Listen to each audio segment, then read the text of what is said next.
Great. Thank you, and good morning, afternoon to everybody. It's a pleasure to be here with you at the conference, especially in person for those that were able to make it. And appreciate the invitation to the conveners for inviting me to speak. I'm going to shift a little bit to speak exclusively about program monitoring and more narrowly about HIV PrEP programming specifically. As I was introduced, I'm an epidemiologist and senior technical advisor overseeing biomedical HIV prevention at JPIGO. And I have no conflicts of interest to declare. So here you see an outline of what I'd like to share with you over the next 8 minutes, now expanded slightly. Whenever a brand new intervention is introduced, one or more measures is chosen by which people then gauge whether implementation of that intervention is a success or a failure moving forward. And it's a unique opportunity. It exists briefly, and then often we live with whatever indicators are selected. It's been 10 years this month since the FDA first approved oral PrEP for HIV prevention, so now seems like a perfect time to take stock of where we were and where we've come.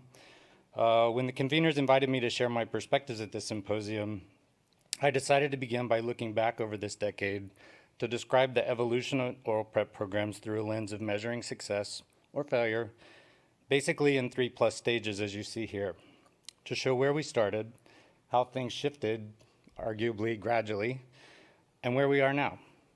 Nearing the end, I'll pivot focus to talk about where we hopefully go next, since there are new PrEP methods on the horizon, including dapivirine vaginal ring, and a lot that everyone's heard about at this conference around long-acting injectable cabotegravir or Cab-LA. Very soon, we'll once again choose new measures, hopefully meaningful ones, to steer these highly effective prevention programs into the future.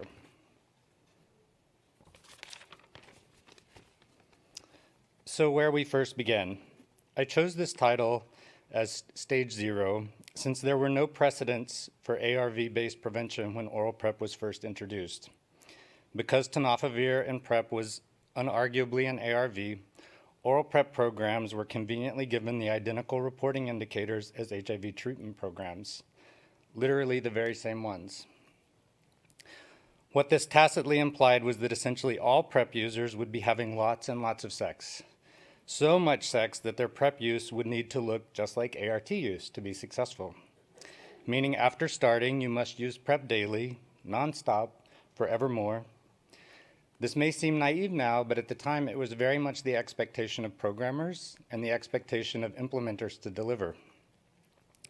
More troubling, however, was that programs, nascent programs, developed around these measures to deliver and support this very narrow vision of success. PrEP was often only available in ART clinics from ART prescribers, and providers delivered a singular message to their PrEP clients: start and stay on no matter. Under this set of indicators, any interruption in PrEP use, for whatever reason, was seen as bad, akin to falling out of care or falling off of treatment. And by this measure, most early PrEP programs were gauged as a failure. There was indeed a failing, but as we'll see, it wasn't around falling out of PrEP care. Instead, I would posit to you that it was a grand red herring to keep people's focus away from the lack of meaningful investment early. Stage 1. We actually spent quite a number of years in Stage 0, obsessing over why the first PrEP clients to try the product weren't using it perfectly, weren't taking it like ART, until it became clear that many clients' risks fluctuated, at which point we rounded a corner to Stage 1. It turned out that there was no one-size-fits-all PrEP prescription, since sex was highly variable and not just in terms of frequency, something I think everybody in this room would argue is common sense. In Stage 1, implementers began evaluating client-level and PrEP refill data longitudinally to better understand non-continuous PrEP use. And this wasn't because we were given new indicators by donors, it's because PrEP implementers and national governments actually wanted to understand the phenomenology of real-world implementation. And this was indeed an improvement. Real-world use patterns emerged, notably the phenomenon of cyclical PrEP use. Yes, many stopped early. I think we can all remember the slides from previous conferences with the discontinuation cliff at month 1. But despite stopping early, many of these people, if followed longitudinally, actually restarted and restarted again and again as their PrEP use normalized over time. Something that, again, I think anybody in this room with ART or family planning experience would say should have been anticipated. Understanding this enabled programs to adjust delivery models to support this more flexible use and to make restarting easier than starting and far less punitive. However, room for improvement remained since episodic use might or might not be effective, depending upon whether it overlapped with risk. And no one knew whether there was that overlap. Thus, a progression to stage 2. With an appreciation of cyclical PrEP use in hand, but not enough information to know whether episodic use is effective, with some evidence it is, and some evidence it isn't. Just as longitudinal monitoring is beyond the scope of most routine M&E programs, so too is the current inquiry into use effectiveness, which requires daily data on use and HIV risk and the mapping of temporal trends in both for overlap.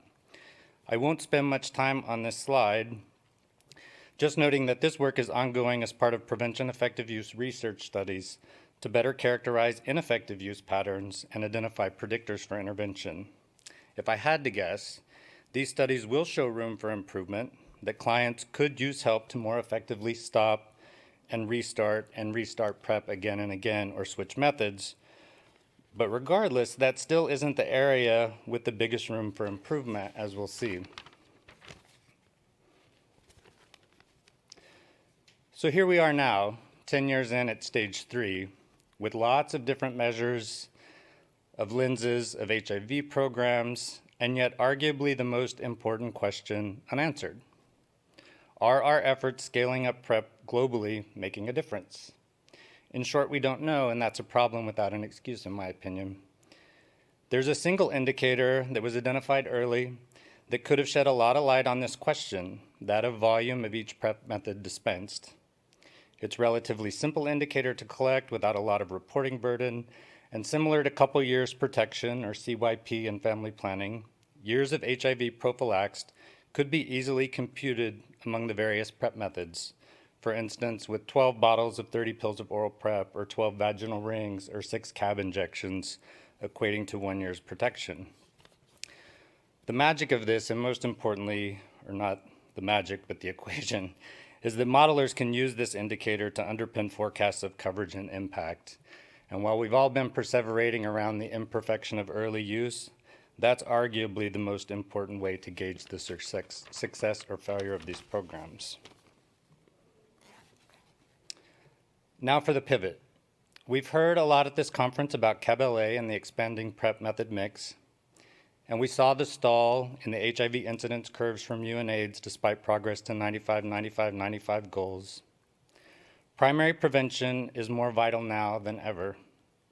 While treatment is prevention, prevention programs are not treatment programs, and they deserve unique strategies, delivery approaches, and measures of success or failure.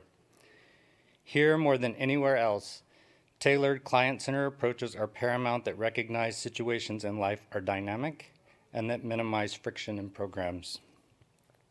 Most of all, we need measures that keep our eye on the ball of what matters most. The real story of oral PrEP has not been that early users struggled with adherence or persistence, and that may have been a problem. The real story is that after 10 years, coverage is appallingly low.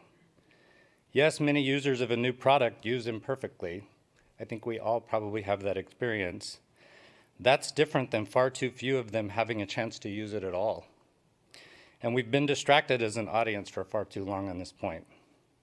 1 year at a time COP targets for PrEP do not equate to a multi-year strategy to substantially increase PrEP coverage. We need that strategy, and then to back it, measures that hold everyone accountable, including donors, to adequately resource meaningful coverage with transparent funding commitments. This isn't just about routine M&E. It's about recognizing where we have fallen short with PrEP to date, how we've underserved communities, and making up for lost time. The final mile of the epidemic control is in biomedical prevention, in my opinion, and we don't have another 10 years to get it right. So with that, I will end by acknowledging the many colleagues that were essential in formulating this presentation, not just in reviews of the PowerPoint slides that you saw here, but in convening a series of think tanks over the last 5 years, taking up the issues of PrEP measurement and suggesting innovations and solutions to both PEPFAR and WHO. And I'm happy to say that at this conference, with WHO's release of their new SI guidelines, they've done away with the continuation indicator for PrEP and have replaced it with volume of product dispensed. So we're very happy to see that. And I'll stop. Thank you.